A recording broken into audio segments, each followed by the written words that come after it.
Bonjour tout le monde et bienvenue à Entre deux traites. Je suis Alain Lemieux et je suis bien content de vous retrouver pour une nouvelle émission de Entre deux traites. Merci à tous ceux qui ont fait des commentaires sur ma première émission à mes débuts, justement, à Entre deux traites. Le sujet qui a été la cybersécurité a suscité quand même beaucoup de retours. Puis ça, je vous remercie. C'est le fun de pouvoir en rediscuter post-émission. J'en profite pour saluer Sophie Bédard qui a pris le temps de nous écrire via la page Facebook d'Entre deux traites. Vous savez, ça fait déjà 20 ans que j'ai quitté les bancs d'école d'agriculture. Les connaissances que j'y ai acquises dans ce parcours m'ont été bien utiles dans mon métier d'agriculteur. Par après, j'ai pu assister à des journées thématiques de toutes sortes, sur toutes sortes de sujets en lien avec la profession d'agriculteur, bien sûr, des colloques, des formations en ligne, des salons agricoles, qui m'ont permis de rester à l'affût des nouveautés et des connaissances, car on le sait, l'agriculture évolue, et la recherche qui contribue à faire de nouvelles découvertes, autant en agro-environnement qu'en technique d'élevage, en passant par l'avènement de nouvelles machines ou gadgets qui visent à simplifier notre quotidien à la ferme et rendre notre travail plus productif et efficace. Mais avec le travail à la ferme, les implications, tout ça, c'est pas toujours facile de rester à jour. C'est dans cette optique qu'aujourd'hui, à Entre deux traites, on va parler d'une initiative de Lactanet et des producteurs laitiers du Canada qui viennent cet automne de dévoiler, il y a quelques semaines, le pôle laitier canadien. Dans l'Express laitier d'octobre 2024, on nous dit que le pôle laitier canadien, c'est une nouvelle ressource sur de l'information pratique fondée sur la science et spécialisée en production laitière avec des ressources pratiques pour aider les producteurs laitiers à adopter les meilleures pratiques et les plus récentes innovations. Ça veut dire quoi concrètement?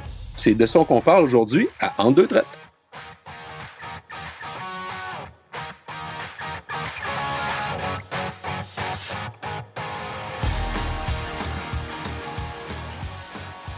Notre invitée est une jeune professionnelle franco-ontarienne qui brille dans le domaine de l'agriculture. Elle a grandi sur la ferme laitière familiale à Embrun, dans l'est de l'Ontario, et elle a toujours été passionnée par ce milieu. Dans son jeune âge, elle s'est investie dans sa communauté, notamment au sein des clubs 4H. Après un baccalauréat en sciences animales et une maîtrise en nutrition animale à l'université de Guelph, elle a entre autres fait carrière comme spécialiste des services techniques pour les ruminants chez Jeffo. Elle est aussi cofondatrice du réseau des femmes en agriculture de l'Est ontarien et a siégé au Conseil canadien de la jeunesse agricole, ce qui témoigne justement un grand désir de partager et de faire avancer la profession. Aujourd'hui, elle est gestionnaire nationale de la mobilisation des connaissances chez Lactanet. Habituée au podcast pour parler d'agriculture, de son parcours et de ses connaissances, je suis très heureux de l'avoir en entrevue aujourd'hui à l'émission Entre deux traites. Bienvenue, Vicky Brisson. Merci beaucoup, Alain. Bon, donc, ton passage à l'université de Guelph, ça remonte à combien d'années? Dans le fond, j'ai complété mon bac en 2019. Fait que, quand même tout récemment sortie de l'école. Puis justement, après ça, j'ai fait ma maîtrise. Puis j'ai fait ma maîtrise en même temps que je travaillais chez Jeffo, dans le fond. Donc, ça a été un bel apprentissage de gestion des priorités, si tu veux. Ah, génial. Donc, ça te donne une jeune vingtaine, on va dire. Ouais, mais malheureusement, je dirais que j'approche la fin de ma vingtaine, mais c'est ça. Mais quand même, malgré tout, t'as un beau pédigré agricole, si je peux m'exprimer ainsi. Là, tu as passé ta jeunesse sur la ferme laitière de tes parents, c'est ça? J'imagine que c'est là que tu as développé un peu la passion pour l'agriculture et la production laitière.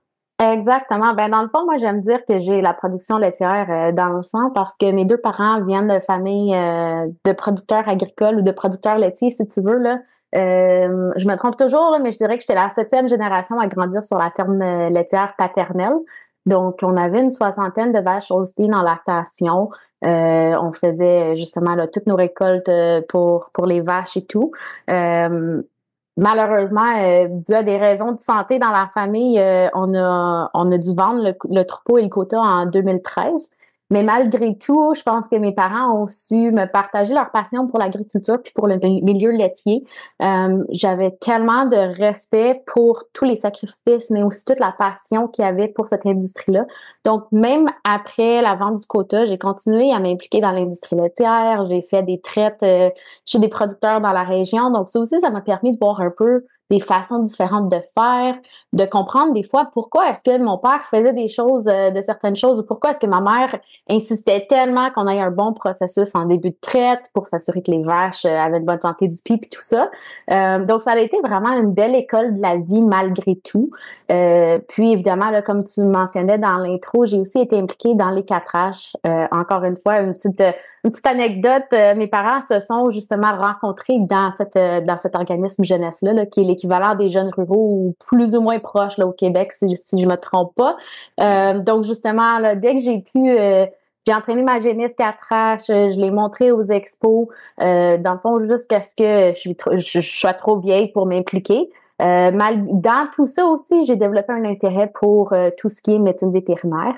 Je pense que comme beaucoup de jeunes qui œuvrent maintenant dans le milieu laitier, il y en a plusieurs. En tout cas, je sais que c'était le cas pour moi, que j'ai considéré développer une carrière en médecine vétérinaire dans les bovins laitiers. Finalement, la vie me menait ailleurs, mais ça aussi, c'est des super belles expériences que j'ai eues, avoir la chance de faire de la route avec des vétérinaires bovins, voir plein de belles fermes dans la région, puis aussi être capable de poser des questions aux producteurs pour mieux comprendre c'était quoi les enjeux ou qu'est-ce qui causait peut-être ces problèmes-là.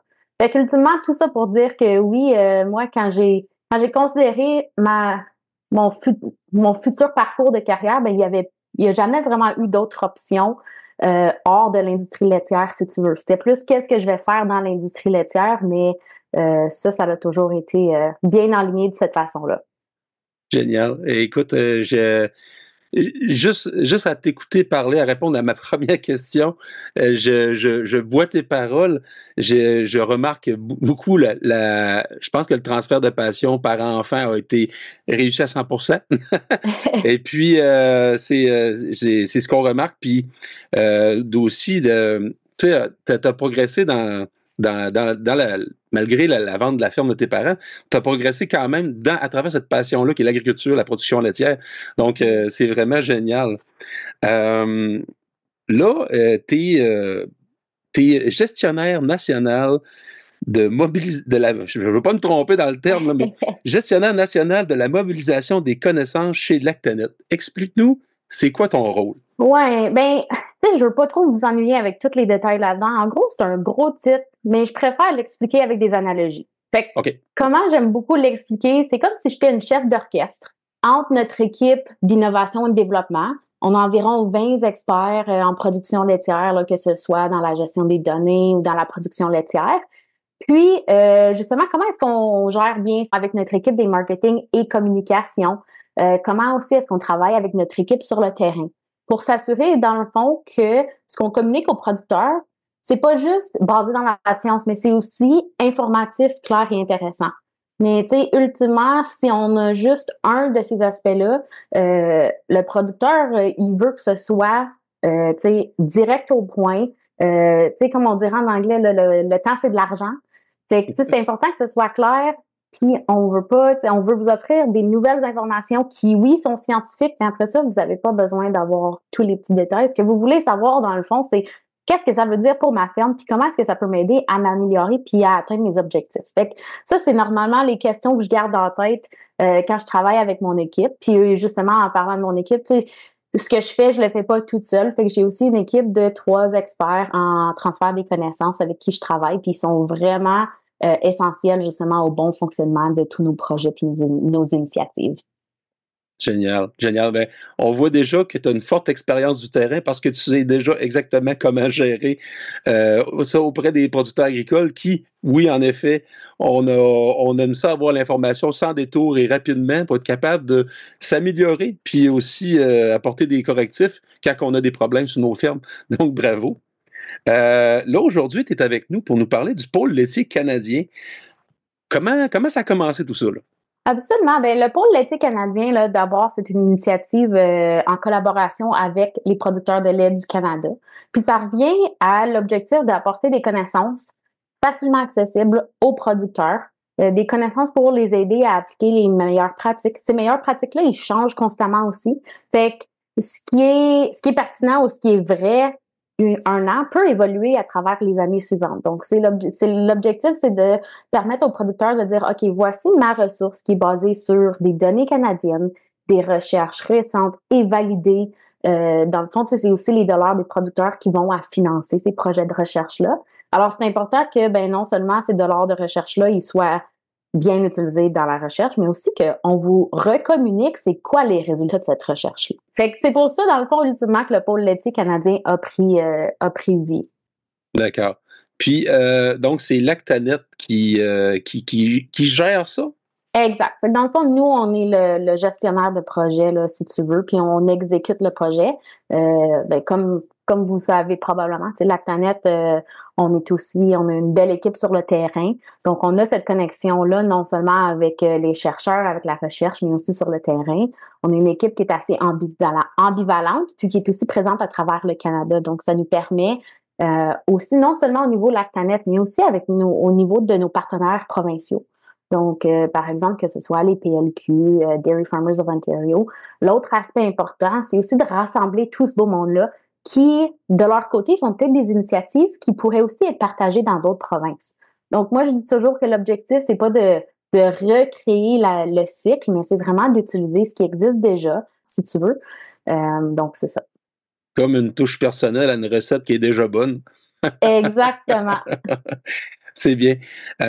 Puis, les producteurs laitiers du Canada, notre commanditaire à l'émission, sont aussi partenaires dans cette initiative. C'est eux, ils œuvrent là-dedans. De quelle façon? Dans le fond, comme j'ai peut-être fait référence là plus tôt, les producteurs laitiers du Canada, c'est eux qui financent entièrement le projet. Dans le fond, on travaille avec eux. Donc, moi, j'ai des rencontres assez fréquentes justement avec des employés des PLC pour s'assurer que, au point de vue opérationnel, au point de vue gouvernance, on est tous sur la même ligne. Donc, c'est vraiment non seulement un rôle de financement, mais aussi un rôle de soutien, de gouvernance puis d'exécution du projet. OK. Donc, le Lactanet, c'est national. Donc, on peut profiter de l'expertise dans la recherche en production laitière de gens qui viennent de la grandeur du Canada. Là. Oui, Donc, exactement. OK. Puis ça, je veux dire, ça peut être comme des recherches qui ont été faites sur telle ou telle exploitation dans telle ou telle province. Et puis c'est là que ça va être sur le pôle laitier canadien que ça va être repartagé, c'est ça? Exactement. Donc, tout ça va être partagé, là, disponible sur la page web du pôle laitier canadien qui éventuellement va devenir son propre site web, là. Encore une fois, je pense que comme une ferme laitière, on a toujours des gros objectifs puis on veut toujours s'améliorer, mais il faut prendre les premiers pas pour commencer. Donc, je dirais que c'est un petit peu comme ça, le pôle laitier canadien. On a des très bonnes bases, mais vous n'êtes pas prêts pour ce qui s'en vient. Je pense que ça va être beau puis ça va être vraiment non seulement beau, mais aussi utile puis ça va répondre à vos besoins parce que l'objectif, c'est qu'on communique avec vous puis qu'on vous implique dans la création de ces ressources-là sans trop demander de votre temps, justement. L'objectif aussi, tu parles de la recherche nationale puis tout ça qui est fait partout. L'autre aspect, c'est oui, on veut offrir toutes ces ressources-là qui sont disponibles à travers le pays, mais pour certains, évidemment, on veut pas non plus centraliser sans prendre compte des différentes réalités provinciales, régionales. Alors, c'est vraiment où c'est important de rester en contact non seulement avec nos associations provinciales, mais aussi avec les producteurs, avec nos employés terrain, mais aussi juste avec d'autres partenaires dans l'industrie pour s'assurer qu'on ait cette information-là qui est disponible à un niveau national, mais que ça s'applique aussi aux bonnes personnes puis aux bons endroits. OK. Donc, tout ce qui va apparaître sur le pôle laitier est souvent le résultat de demandes du terrain. Oui, exactement. Fait que dans le fond, même pour nos thèmes principaux, là, tu sais, évidemment, il y a plein de choses dont on pourrait parler. Donc, il fallait déterminer quelques items ou quelques thèmes, si tu veux, pour lancer le pôle laitier canadien. Mais même nos 4 thèmes principaux reviennent de différentes personnes dans différentes régions du Canada qui nous ont identifié ces besoins-là comme ressources additionnelles. Ben, évidemment, c'est toujours un peu la même poutine qui tourne autour des besoins qu'on doit s'améliorer sur nos fermes, tu sais. Puis, ben, tu sais, là, je vois, ben, tu sais, hier soir, je me suis permis d'aller voir avant l'émission, tu sais, les thèmes qu'il y a sur le site. Puis, tu sais, on parle de santé animale, de reproduction. Donc, c'est vraiment toujours les mêmes enjeux. Puis, ben, c'est là-dedans que vous chargez de nous recharger en information, donc. Exact. Fait que c'est ça, tu as fait allusion au thème, là. Fait que pour nos auditeurs qui n'ont peut-être pas visité le site web, dans le fond, les 4 grands thèmes qu'on aborde, c'est le développement durable, mais tu sais, sous ça, il y a aussi le bien-être animal, la santé animale, puis la gestion et la reproduction. Fait que quand tu penses à une opération, là, quand tu as ces 4 thèmes-là, tu couvres pas mal tout. Puis évidemment, sous chaque thème, on a des modules, si tu veux, ou tu sais, des sujets plus spécifiques pour nous aider à commencer à créer ce contenu-là. L'objectif, c'est aussi qu'on puisse justement vous aider à naviguer là-dedans. Donc, on sait que des fois, il y a des liens entre le bien-être animal et la santé animale.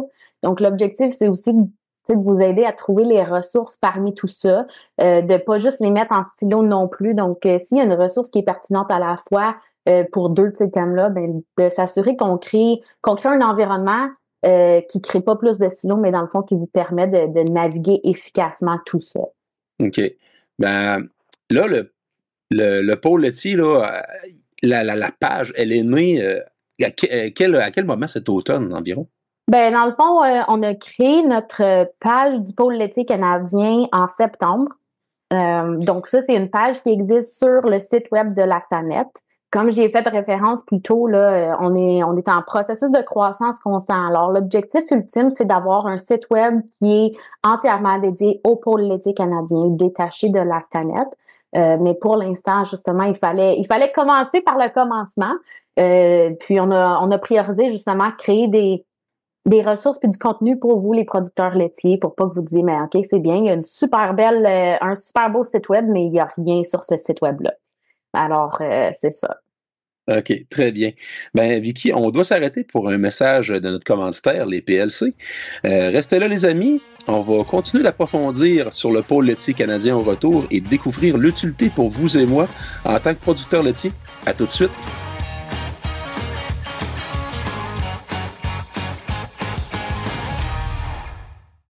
Nous, les producteurs laitiers canadiens, on s'engage à suivre ProAction, notre programme national d'assurance de la qualité comprenant 6 volets.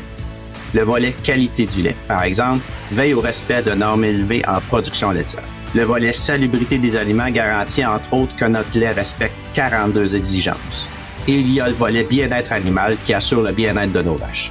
ProAction redéfinit les normes d'excellence. Voilà ce qu'on retrouve derrière le logo de la vache bleue, les producteurs laitiers du Canada.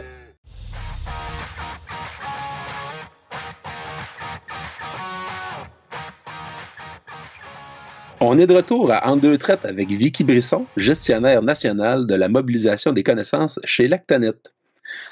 Quand l'équipe du podcast de En deux traites m'a parlé du pôle laitier canadien, je connaissais pas vraiment ça. Donc, je suis allé voir, comme je disais tout à l'heure, puis j'ai été agréablement surpris de la quantité d'informations qu'on y retrouve. Je te laisse continuer sur la lancée qu'on était tout à l'heure en parlant des différents thèmes qu'on y retrouve là, sur le pôle. Absolument. Fait que, tantôt, j'ai fait référence aux 4 différents thèmes. Mais ultimement, c'est assez large comme thème, puis on pourrait couvrir plein de choses. Fait que je vais te donner quelques exemples là, de qu'est-ce qui est vraiment dans les sous-thèmes de ces sujets-là. Ouais. Fait qu'on prend, par exemple, le bien-être animal. Mon équipe et moi, justement, on travaille sur un module qui porte spécifiquement sur la gestion et le logement des veaux. Fait qu'on sait qu'il y a le nouveau code des bonnes pratiques qui est sorti. On est encore beaucoup dans le questionnement. Donc, l'objectif, c'est d'offrir aux producteurs laitiers des solutions, des idées, des pistes d'exploration pour des façons d'adapter justement cette gestion des veaux-là. Puis des fois, on a peut-être le système ou le logement qui est rempli aux critères du code, mais suite à ça, il y a peut-être des problèmes de santé qui en ressortent. C'est pas rare que j'entends quelqu'un dire ah, j'avais des chameaux individuels, puis là, je suis passée à Louvre, puis j'ai plein de problèmes de pneumonie, puis il faut vraiment que je m'assure que mes veaux sont en bonne santé. Fait qu'ultimement, l'objectif de ça, c'est de retourner aux bases. C'est quoi les principes clés pour élever un veau en santé? Puis ça commence dès la naissance. C'est quoi des protocoles appropriés pour le colostrum? Comment est-ce qu'on évalue l'état de santé d'un veau? La salubrité des équipements d'alimentation, puis tout ça. Donc, ultimement, ça, c'est un des exemples. Ensuite, on passe au thème de gestion et reproduction. Ça, c'est aussi très général, très large. Deux des sujets qu'on va spécifiquement adresser là-dedans, c'est la gestion des fermes à robots. Parce qu'on sait que ça, il y en a de plus en plus qui se font construire. L'autre aspect, c'est aussi, c'est quoi le lien entre la gestion de la période de transition à partir du tarissement jusqu'à la santé reproductive du troupeau. Fait que ça, c'est un autre module sur lequel on travaille, puis sur lequel vous devriez avoir plus d'infos, puis des nouvelles ressources au début de la nouvelle année. On a la santé animale aussi. Donc ça, encore une fois, il y a plein de choses. Notre objectif, c'est pas de faire ou refaire ce que les vétérinaires font déjà. On va se concentrer spécifiquement sur l'aspect des boiteries, mais aussi sur la qualité du lait et sur la santé du pie. Puis finalement, il y a l'aspect durabilité. Donc ça, c'est quelque chose qui va venir un petit peu plus tard dans le projet, mais on a un module qui va vraiment adresser les adaptations possibles au changement climatique. Puis qu'est-ce que ça veut dire pour les producteurs? Comme on disait tout à l'heure, justement, d'en venir à des solutions concrètes qu'on peut appliquer rapidement, puis qu'on comprend aussi facilement en tant que producteur. C'est génial. Je remarque aussi sur le pôle que il y a des liens pour des webinaires qui ont eu lieu ou qui vont avoir lieu. Oui, exactement. Fait que dans le fond, je suis pas certaine quand est-ce que vous allez entendre ça, la différence entre quand est-ce qu'on enregistre aujourd'hui puis quand est-ce que ça va être dans vos oreilles. Mais ultimement, même si vous manquez le prochain webinaire qui est le 4 décembre, justement sur la santé des veaux, ces webinaires-là, ils sont enregistrés puis vous pouvez y accéder à la fois sur le site du projet, mais aussi sur notre chaîne YouTube. On a aussi d'autres webinaires qui s'en viennent dans la prochaine année. En 2025, déjà, ça s'en vient vite. Donc, dans le fond, le 12 février et le 11 mars, on a 2 webinaires qui vont porter sur la période de transition. Donc, notre premier webinaire va porter plus sur tout ce qui est tarissement, préparation au vélage. Puis le deuxième webinaire en mars va porter surtout sur tout ce qui est comment est-ce qu'on s'assure que la vache elle débute bien sa lactation et qu'elle est prête pour sa saillie, dans le fond. Donc ça, c'est un petit peu les webinaires qui s'en viennent. Puis tout récemment, on a aussi eu un webinaire avec le docteur Steve Roche, qui est aussi en tout cas un consultant fantastique dans notre industrie, qui a adressé justement les changements ou les adaptations requises pour le code de pratique. Ça, c'était un webinaire un peu différent des autres qu'on va faire parce que c'était spécifiquement dédié aux intervenants à la ferme pour que ceux-ci puissent justement répondre aux questions des producteurs comme toi, Alain. OK. Puis, justement, les webinaires, ils sont sur le pôle, puis ils vont y rester quand on veut s'y référer, là. Dans le fond, les webinaires vont toujours être sur la plateforme du pôle, même quand on bouge, quand on va faire la transition entre une page du pôle et un site web du pôle entièrement. L'autre aspect qui est intéressant aussi, c'est que tout ça, c'est accessible à tous. Puis l'autre aspect aussi, c'est que tout ce qui est développé dans le cadre du pôle laitier canadien, c'est des ressources bilingues. Alors, à la fois en français et en anglais. Parfois, ça va être possible à travers une traduction simultanée. Des fois, on va aller chercher carrément des invités différents ou des fois, tout simplement des invités qui sont bilingues. Excellent. Au Canada, on a les 2 langues, hein, donc il faut s'ajuster. Exactement. Donc, tu me parlais tout à l'heure du code de pratique.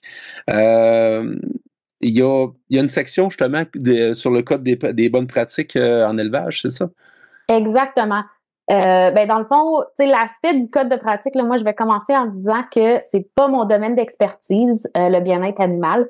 Oui. Évidemment, c'est quelque chose qui est important pour moi, là, mais je faisais référence à Steve Roche, puis on a tout plein d'autres consultants dans notre milieu qui peuvent nous aider là-dedans. Mais en gros, le code, c'est un guide de recommandations et d'exigences qui sont fondés dans la science ou sur la science. Puis certains de ces aspects-là, ils sont ou ils vont éventuellement être inclus dans le programme d'évaluation de Proaction. Donc, c'est aussi là où, justement, on travaille avec les validateurs Proaction, avec les PLC pour s'assurer que ce qui est communiqué est uniforme partout. Ces exigences-là, dans le fond, ils font référence à des attentes qui sont réglementaires, qui sont imposées par l'industrie ou des fois aussi qui définissent des pratiques qui sont soit acceptables ou inacceptables d'un point de vue du consommateur. Donc, c'est ça, c'est toujours avec des exemples de la vie de tous les jours que vous avez rencontrés via Lactanet sur le terrain. Exactement. Donc, dans le fond, on travaille directement avec notre équipe ou on travaille de façon assez étroite avec nos gens sur le terrain pour s'assurer que ce qu'on aborde, ben, c'est aussi les questions qui reviennent souvent. OK. Là, on parle un peu d'élevage depuis tout à l'heure, mais la durabilité, l'environnement durable, c'est un sujet chaud, pour ainsi dire. Puis là, ben, vous en parlez aussi sur le pôle laitier, là. Oui, effectivement, ben on en parle de durabilité sur le pôle laitier, puis ce qu'il faut se rappeler, c'est que la durabilité, quand on y pense, on pense souvent à l'aspect environnemental. Ça, c'est quelque chose, évidemment, là, que des producteurs comme toi, puis comme j'assume tous les producteurs autour de toi, mais vous êtes déjà, ben, c'est votre quotidien, dans le fond, vous travaillez là-dedans. Donc, nous, notre objectif, c'est juste de venir renchérir, de peut-être vous donner différentes pistes de réflexion, différentes idées ou façons de faire. Il y a peut-être des gens ailleurs dans le Canada qui ont qui ont eu des défis similaires au vôtre, qui ont trouvé des solutions, puis peut-être que ça peut vous servir. Donc, plutôt, je faisais justement référence à l'aspect adaptation au changement climatique, qu'on va adresser plus tard dans le projet. Donc, ça, c'est une des parties ou une des façons qu'on adresse cet aspect durabilité-là. Mais la durabilité, il y a aussi deux autres piliers, le pilier social puis le pilier économique. Donc, ultimement, même si on n'a pas d'effet direct sur ces piliers-là, en offrant des ressources aux producteurs, ben on leur permet d'être plus efficaces et rentables financièrement, puis on leur permet aussi de prendre soin de leur monde, que ce soit d'un point de vue santé mentale, avoir des réponses à leurs questions, pas se sentir seul dans des problèmes techniques, mais aussi c'est des ressources qui peuvent être partagées avec les employés à la ferme, qui peuvent donc réduire le fardeau de justement tout ce qui est formation aux employés et tout. Oui, c'est ça, parce que justement, c'est pas toujours facile d'aller physiquement dans des formations, parce qu'on le sait, Lactanet, j'y ai assisté souvent, ce genre de formation-là, sur toujours des sujets de l'heure, puis très intéressants, mais logistiquement, c'est pas toujours facile d'y aller physiquement, donc le pôle laitier canadien nous aide là-dessus, si on peut dire, parce que ça rend toute l'information directement accessible en quelques clics. Oui, puis l'information est accessible, là, peu importe à l'heure que vous allez vouloir les consulter. Encore une fois, comme on faisait référence pour les webinaires, toutes les ressources qui sont disponibles vont y demeurer. On essaie plus ou moins de les grouper par thème ou par enjeu. Mais, tu sais, ultimement, on sait aussi que c'est pas tout le monde qui a les mêmes préférences d'apprentissage. Donc, c'est aussi pour ça qu'on fait un équilibre entre des articles, des courts articles, là, des webinaires, des podcasts, des publications sur les médias sociaux aussi, juste pour permettre aux gens d'aller chercher l'information de la façon qui leur convient le mieux. Ça, ben, on n'a pas de boule de cristal, puis je pense qu'on peut pas lire dans la tête des producteurs, là, dans le fond, tu sais, puis je prendrais cette petite opportunité-là aussi juste pour dire aux producteurs, tu sais, s'il y a des façons que vous aimez apprendre ou consommer ce type de contenu-là, puis qu'on l'inclut pas présentement sur le pôle laitier canadien, laissez-nous le savoir. C'est ça, on est toujours ouvert. Puis moi, mon objectif, c'est que les ressources qu'on crée ou qu'on développe, ce soit des ressources qui répondent à un réel besoin. Puis on peut malheureusement pas être avec vous dans votre quotidien, mais on essaie d'être aussi proche. Alors c'est ça. N'hésitez pas à nous envoyer des suggestions, des demandes, des questions. Ça nous fait plaisir. Ben oui, ben oui. Puis justement, de l'information qui a été comme consultée sur le pôle laitier canadien, mettons, je prends, mettons, par exemple, moi-même, j'irais, puis je verrais quelque chose, puis tu sais, je suis quand même assez proche de ma conseillère Lactanet, donc je pense que la première personne à qui je partagerais ou je demanderais plus d'informations là-dessus, ça serait elle. Donc, ça permet forcément d'inciter le dialogue, faire progresser. Donc, puis après ça, ben, peut-être aller chercher l'information plus haut parce que, comme on le disait plus tôt, c'est un large réseau de connaissances. Donc, pourquoi pas en profiter parce que justement, ça simplifie beaucoup l'accès à l'information, hein? Oui, puis ça, certainement, tu as quand même fait un point intéressant. Tu sais, notre objectif, c'est de venir complémenter les ressources ou, tu sais, justement, votre relation avec les conseillers Lactanet. Il faut aussi se rappeler que c'est pas tous les producteurs nécessairement qui utilisent ce service-là. C'est correct, puis c'est pas non plus... c'est pas dépendant du fait d'être client Lactanet, l'accès au pôle laitier canadien. Dans le fond, ça, c'est un autre des aspects, là, plus que c'est financé par les PLC, c'est que tout ce qui est développé pour le pôle laitier canadien, c'est accessible à tous. Donc, que ce soit votre conseiller Lactanet, que ce soit votre vétérinaire, votre nutritionniste. L'autre objectif, c'est aussi que vous consultez ces ressources-là, puis quand vous avez des questions additionnelles, ben utilisez votre réseau d'intervenants, puis posez-leur des questions. Ça peut être une belle opportunité aussi d'avoir des conversations avec différents intervenants qui, sinon, n'auraient pas nécessairement la chance de se jaser. Fait que c'est ça l'objectif, là. C'est d'apporter tout le monde ensemble pour avoir, dans le fond, tu sais, quand on est plus qu'une tête ou plus qu'un cerveau à penser à un problème puis à des solutions, souvent, ça va mieux. Quelle belle mentalité derrière tout ça. On parlait de webinaires, les webinaires futurs. Comment on s'inscrit, puis est-ce que ça coûte de quoi? Oui, excellente question. Ben, encore une fois, j'ai fait souvent référence là à la page web Lactanet. Donc ça, c'est vraiment votre source d'information. Tout est disponible là. Justement, là, sous les onglets, on travaille à vous rendre ça encore plus accessible, mais tous les liens d'inscription à mesure qu'ils deviennent actifs ou disponibles sont là. Si jamais vous avez de la difficulté à justement trouver le bon lien d'inscription, je faisais référence plutôt à nous envoyer des recommandations, des suggestions, mais notre adresse courriel pour rejoindre l'équipe, c'est KTT. Donc, ça vient de l'anglais Knowledge Transfer and Translation. Donc, vous nous excuserez pour le bilinguisme, mais c'est ktt@commerciallactanet.ca. Donc, si jamais vous allez sur le site web du projet et que vous ne trouvez pas ce que vous cherchez, que ce soit l'inscription au webinaire ou autre, envoyez-nous un courriel. Ça va nous faire plaisir de vous diriger au bon endroit. Puis ultimement, ces webinaires-là, c'est ça. Les liens deviennent actifs dès que possible. Puis on essaie d'envoyer aussi des courriels ou des publications sur les médias sociaux pour garder les gens au courant, pour les diriger directement vers les ressources pour pas qu'ils aient à chercher. Puis on a aussi tout récemment justement une liste d'envoi, là, une infolette qu'on tente d'intégrer pour envoyer des courriels aux gens qui sont inscrits, pour justement être une façon additionnelle de créer cet accès facile-là aux inscriptions pour les webinaires. Question de garder à l'affût. Exactement. Oui. Là, on parle de webinaire, mais le pôle laitier canadien, c'est pas forcément un regroupement de webinaires. Il y a aussi de l'information qu'on peut consulter directement.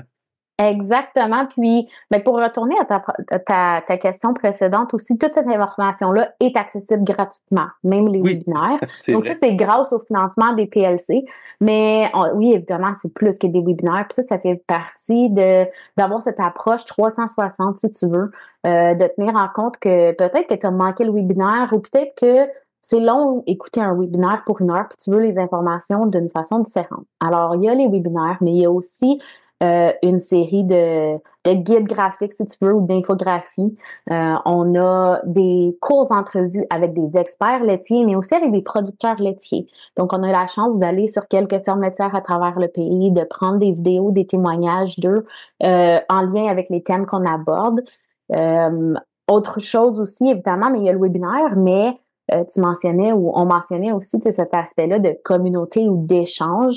Donc, pour la plupart de nos thèmes ou de nos modules, on essaie aussi de développer, ou on développe des opportunités d'ateliers ou de discussion. Donc, pour le premier module, par exemple, sur la santé des veaux, on est en phase de planification pour des ateliers en personne à travers le pays de janvier à avril 2025. Alors ça, c'est une opportunité vraiment pour les gens de se regrouper.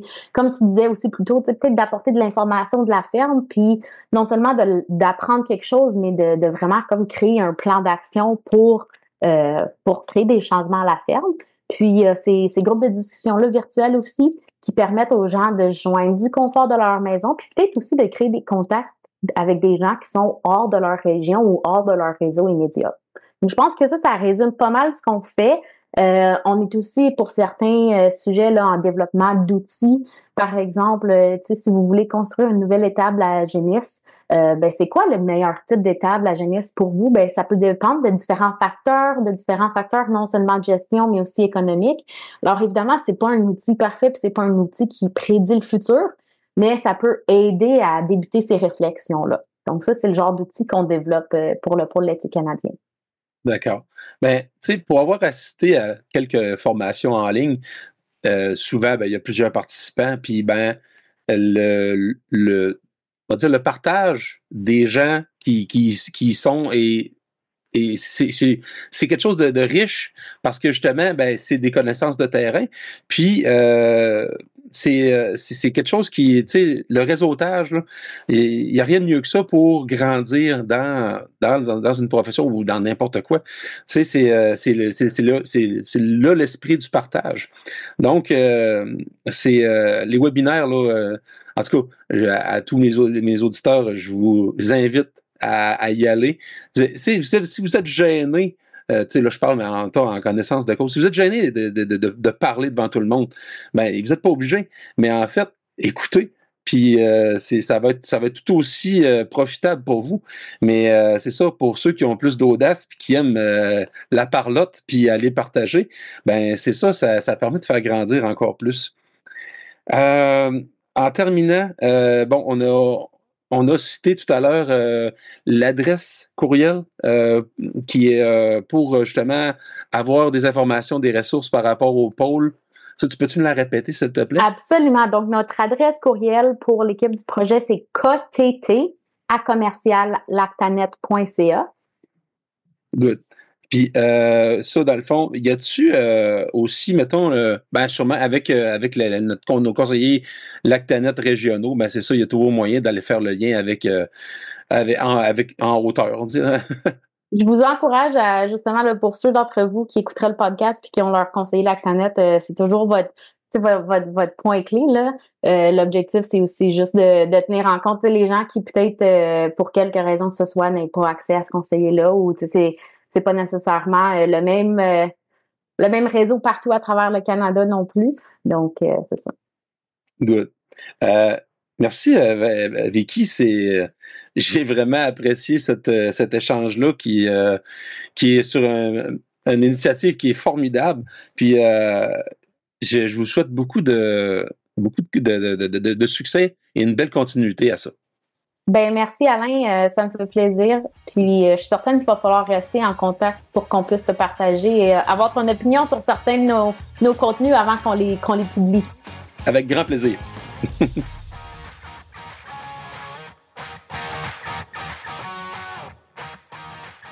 Quelle belle initiative derrière le pôle laitier canadien, n'est-ce pas? Vouloir regrouper une banque d'informations très utile à la production laitière, et ce, facilement en quelques clics sur nos téléphones ou nos appareils intelligents. En plus, c'est un outil, à ma foi, très utile et puis qui deviendra pour moi une référence que je vais consulter. Je pourrais consulter régulièrement parce qu'on est toujours à la recherche de réponses face à des problèmes qu'on peut rencontrer sur nos fermes. Donc, je salue et j'encourage le pôle laitier canadien et puis je leur dis un gros bravo et une belle continuité. C'est tout pour cet épisode d'Entre-deux traites. Merci à notre commanditaire, les producteurs laitiers du Canada, et merci à notre équipe de production, Carl Bélanger et Bruce Sargent. Merci évidemment à notre invité, Vicky Brisson, gestionnaire national de la mobilisation des connaissances chez Lactanet. J'espère que cette émission vous a plu et puis ça sera un grand bonheur de vous retrouver pour la prochaine. Si vous avez des questions ou des suggestions, visitez la page Facebook du balado ou notre compte X. On se retrouve bientôt pour un autre épisode d'Entre-deux traites. Bye!